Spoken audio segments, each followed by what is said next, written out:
Hello! Welcome back to another video. We're back after how long? A month. A month. Wow. About a month. About a month. So, not too bad. I think we've No. had longer breaks. Yeah. But it's good to be back. Very good. Today, we're going back to this old gem.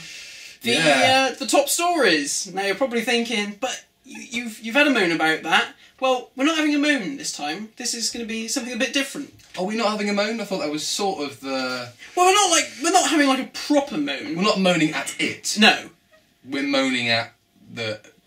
We are sort of moaning at it, because the content of it sort of... You'll see. Yeah. Maybe we shouldn't say moan. Moan might be putting people off. We are going to critique. Yeah. We're going to critique the episodes. Not so much as, oh, should that really be number 1? Should that really be number 2? No. We are looking at what parts of these episodes really... Are they really that good? Yeah. And sort of, when we see a story that somebody goes, oh, superlative story, greatest story ever made, can we actually, off the top of our heads, go, don't like that, Yeah. don't like that, and, yeah, sort of rank them in our own stupid ways. Yeah. So prepare yourself, because I know some of you are probably thinking, oh, here we go, Yeah, it's going to be another moaning video. But, you know, we're going to be talking about stories that we love, like the Talons of Wing Chiang and Pyramids of Mars, and, you know, we're going to be talking about them and sort of saying, what's crap? So, let's begin with number 1, The Day of the Doctor. Now, I was having to think about this yesterday in preparation. Right. And I was trying to think, what things about this story are sort of really... Did you come up with anything? Well, it was tricky, because I thought, you know, John Hurt's superb. My main criticism, which is actually going to get answered in Series 9, spoilers, is the design... cheers. Thank you for really spoiling. I kept away from spoilers this year. Well, you know that Osgood and the Zygons are back, don't you? Oh yeah. Oh, I thought you were going to go into something. Oh no, nothing major. Okay. Yeah. So one of my criticisms with that story is, you know, obviously it's sort of a Dalek story in part, but not really, and it's sort of a Zygon story in part, but also not really. And I think that's my sort of critique with that story, is that the Zygon story never really gets rounded up, you know? Yeah. And obviously it's going to be, I guess, talked about in the new episode, the new 2-parter this year. How exciting. Yeah. But that's one of my main criticisms. Okay. I've just thought of a few more, but Okay. come on, you have another. You have To quote Red Dwarf, it could have been so much more, because, you know, it was the 50th anniversary, and you sort of feel like they could have pushed the boat out a bit more. But then again, I guess, and we've talked about it before, having a multi-Doctor story for the 50th anniversary wouldn't have worked, at least in my opinion, wouldn't have worked. They did the best they could do within the context of what they were working with people dropping out, stuff not quite working, and the fact that, how do you actually pay tribute to 50 years. 50 years of Doctor Who? I imagine in the future we'll have a lot more gripes to deal with with the story, but I sort of feel like it would be wrong to sort of pick holes in it now, because I can't imagine a lot of people would have picked holes in the 5 Doctors when it first came out. No. It was, oh my god, you know, it's 25 years, all these people are coming back, it's crazy. And that was sort of what it was like with the 50th anniversary, maybe on a slightly smaller scale, because there were less of those big people involved. But I think give it another 5-10 years, and then we'll rip it to shreds properly. Yeah. But right now, I think, just as a mark of respect, maybe leave it as it is. I mean, I was just actually thinking, by the time we get to the 60th anniversary, well, Tom, Sylve, and Colin will more than likely... Don't say it. Well, maybe not Colin and Sylve. Well, Tom will be dead. Do you reckon? Probably. Sorry, Tom. As much as I love you, and I will miss you, and I will cry that day. Yeah. But, I mean, and obviously Sylve and Colin will be way too old to do anything. Yeah. Well, you don't know, they're in their 70s now. They could put floating heads in it. Yeah. Like... Dimensions in time. Blink. Yeah, okay, I've got my criticism with this story. As good as it is, the Doctor's not really in it. I don't like Sally Sparrow as a character that much. No. No. And I don't buy her relationship with the fella in that story. Beyond that, I don't think I have any criticisms of it, really. Unless you sat me down in front of it now and sort of I watched it and you've sort of I could ingest it. Yeah. But this is all From about memory, sort of first reactions and stuff. And I just remember sort of going, their relationship doesn't quite work. Sally grated on me, and I suppose that just goes to show with Moffat's writing of women, Sally grated on me, and she's probably his best character. God. Yeah. Genesis of the Daleks. Ooh, this is hard. Not enough Daleks. Not enough Daleks. That is true. Yeah, the Daleks. This story should have just been called Davros, really. Yeah. Or that would be cool. Or the Genesis of Davros. Yeah, or something like that. Or Khaleds. Or the Khaleds. The Khaleds. Yeah. Cool. Thals versus Khaleds. Hey, that'd be a nice throwback to the first story. Because if you meet the Daleks for the first time, it's called the Daleks. First time you meet their ancestors, it's called the Khaleds. Yeah. That'd be cool. That would have been good.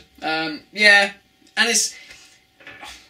at times, sometimes watching it, you can sort of think, a bit long. But otherwise, there's not really an awful... those clams, those bloody clams, yeah, ridiculous. I know, but that's part of the fun of watching it. You can't berate him for that. Harry, how did you put your foot in something that big? How did you not see that? I know. And it's got the power to break a man's foot. Yeah. Not a chance. The Caves of Androzani. I've got one.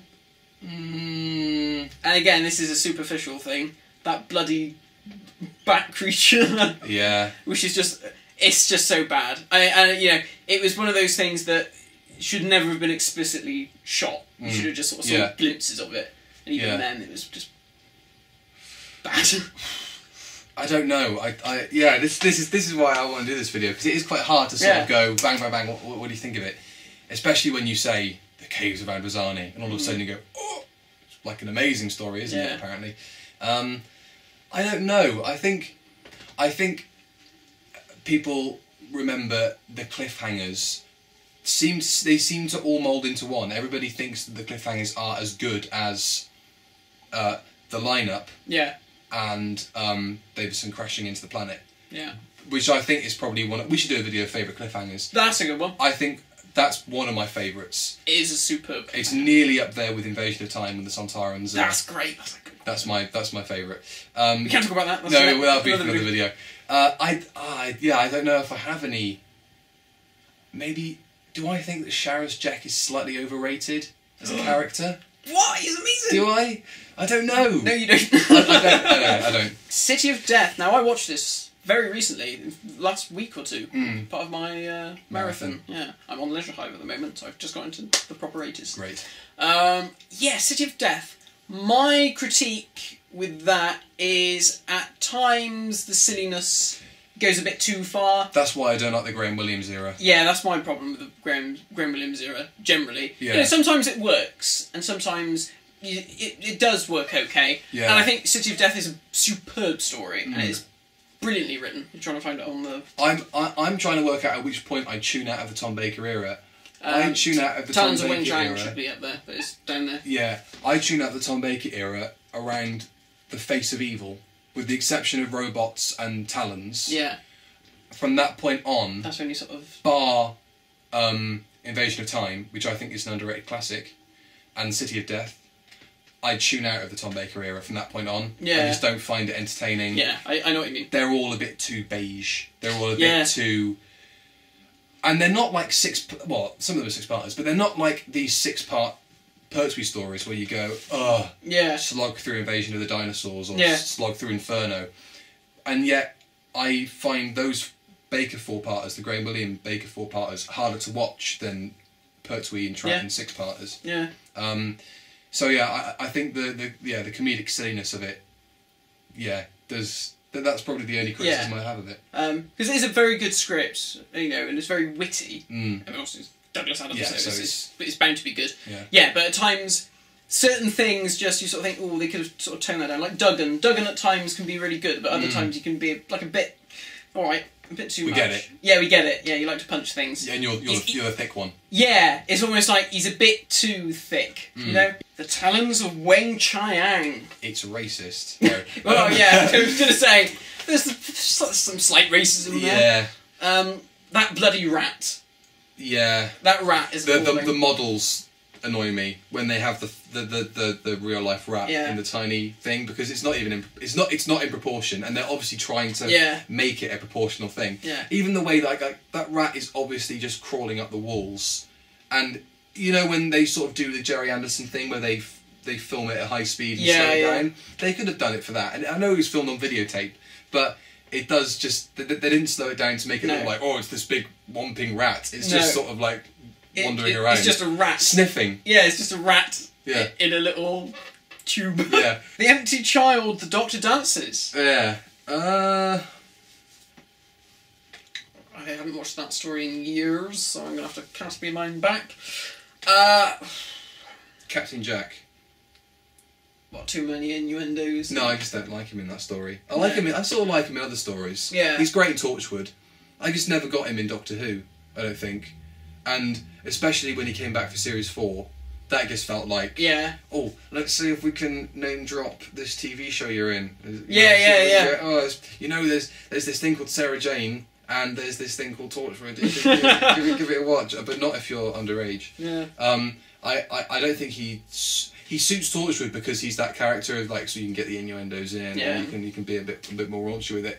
But I don't think he suits at all the whole Doctor Who framework. And I think that maybe with hindsight I don't like him in The Empty Child. Yeah. Because I know that he is capable of being better that character. And at the time maybe I thought he was uber cool, and maybe I liked him a bit more. But I think just with hindsight, I don't think he works within the framework of the show as a whole.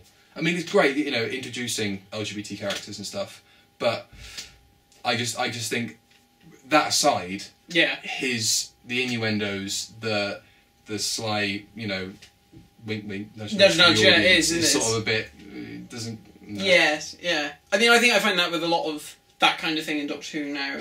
Anyway, it sort of is like. Really? Yeah.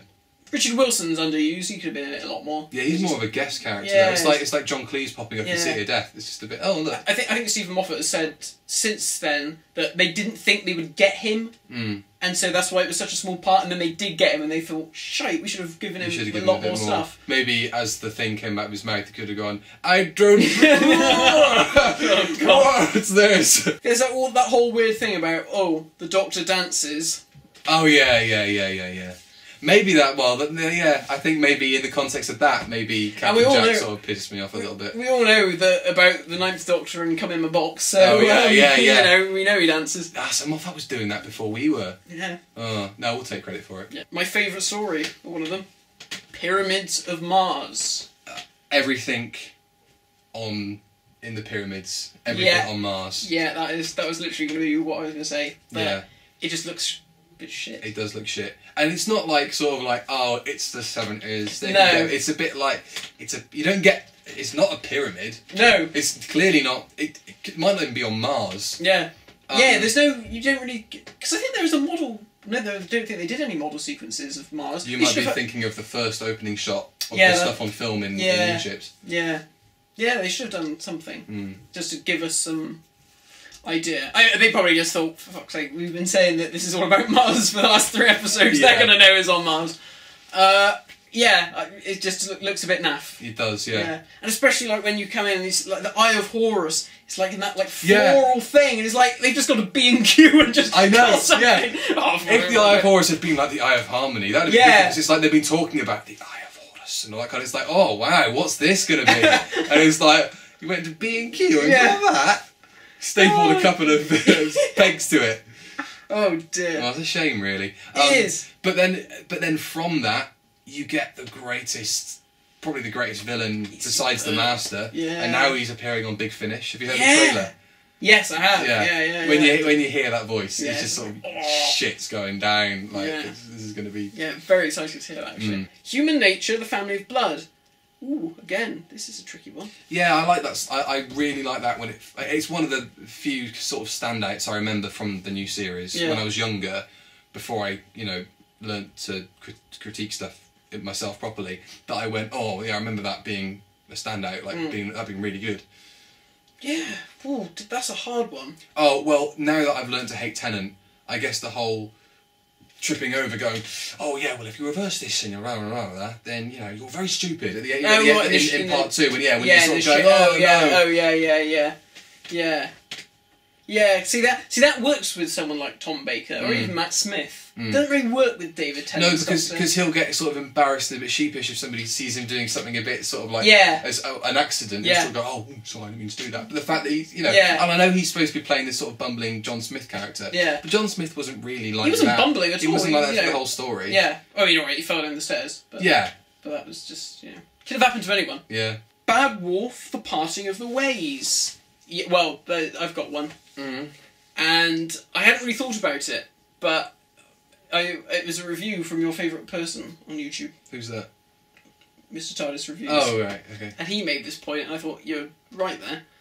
It's incredibly dated by Trini and Susanna, who never appeared on television after that ever again. Weakest Link. Yeah. Big Brother, then when it was at the height of its popularity, now it's just some shit that's on Channel 5, which is like the turd channel of terrestrial television. I gotta admit, I watched Big Brother last year and I sort of enjoyed it. Oh yeah. I tried to watch it this year. The dregs in it this year. It's not even enjoyable to watch. Like, at least the year before, that was the campest thing I've ever done. It's not even enjoyable to watch. Because, I'm trying to think of something like in classic Who that would really like a current thing that they would talk about that would really date it, but I can't really think of anything off the top of my head. I'm sure there's something, but when you think our kids and our grandkids, when they turn around and say, "Let's watch Doctor Who, we'll put this story on," they go, "What was that?" Trini and Susanna? Yeah, they were people. Oh, alright. The Weakest Link? Yeah, that was a game show. Big Brother? Yeah, that was also a game show. I tell you what, I suppose the only thing you could say in the classic series is in The Chase, when they put on the space-time visualizer. And it's got the Beatles on it. And they watch Ticket to Ride. Yeah. And they make a joke saying, "Oh, I went to the Beatles Memorial Theatre and whatever." They fucking have one now. Like, they have the museums. They have all that stuff. That's so cool that they people really did think very highly of them in the 60s if you didn't know. Yeah. There we go. That's the only reference in the classic series to anything that's sort of like, well, apart from like, Ian saying, "Oh, John Smith and the Common Men." Yeah. When Susan's listening to the thing. That's the only thing. Yeah, I can't think that there's anything else that really that's quite a new thing. Is it to sort of that, let's reference stuff, that the pop culture references. You never really got that in the old series. They tried to keep it sort of really contained. Although you do get some very weird ones from like John Pertwee in Inferno. Yeah. What were you expecting? Is it Inferno? Yeah. What were you expecting? A rocket ship with Batman at the controls? Yeah. He's like, no, that was actually the least thing that I was expecting to see, Doctor. I was going to say Pertwee whistling his old sea shanties and stuff like that is a little bit sort of like, well, that, I guess that's sort of the endearing thing about that character. Yeah, when he's out of time, isn't he? Yeah, of course. Yeah. Yeah. I don't think it really sort of happens. Ginger pop. Ginger pop. No one says pop anymore. No one says that. But I love ginger beer. Oh, I can't stand ginger beer. It's the best thing in the world. Oh, it's grotesque. On a hot day. Oh, no, I just don't like it. Kat loves it, but I just can't stand it. Cold can of ginger beer. And she'll always, if she ever gets any, I'll say, "I've got to have a sip." And she's like, "You don't like it?" And I've got to have a sip. Disgusting. I love it. Yeah. It's great. Yeah. Yeah, I don't think there really is there? No, that's it. I'm trying to think if they ever did anything in the McCoy era, because it was, getting a bit more modern. Maybe some of Ace's stuff on her jacket, some of that sort of paraphernalia might. Yeah, she's got like Blue Peter badge and like Fanderson badge, and I mean she's got a Batman earring, and other bits and pieces, Watchmen. But I mean, they've carried on. They're great pop culture icons. Yeah, they've carried on through till now. Yeah, that's probably it, isn't it? That's probably is it. Terror of the Zygons. Oh, that is a good story. Scarrison. I don't think this. Oh, he does look a bit shitty towards the end. In the stop frame stuff when he's trying to stomp on. Yeah. Oh, I think Tom. I don't mind that. Oh, that looks rubbish. Oh, I quite like that. Oh. What I don't like is towards the end when you have him CSO'd by the Thames and it's just like. He appears like. Pops down again. Yeah. The stuff in London. Yeah. Yeah, I think it's when a Doctor Who location sort of changes Yeah. in like the last part. It's And sort of like we've sort of invested our time in that location Yeah. and the characters, and now you take everything's got to happen in London. Yeah. Why can't it happen in the middle of Glasgow? That'd be Yeah. great. See a load of drunk Scotsmen bottling the Loch Ness monster. Bottling the Zygon. Yeah, bastard. Yeah, that'd be great. Yeah, orange bastard. I mean, the Zygons look amazing. Yeah. And the whole set, the whole design is just excellent. Great score. What's the name of the wealthy bloke in it who's... John Woodnut is the actor. Right, he's clearly a baddie.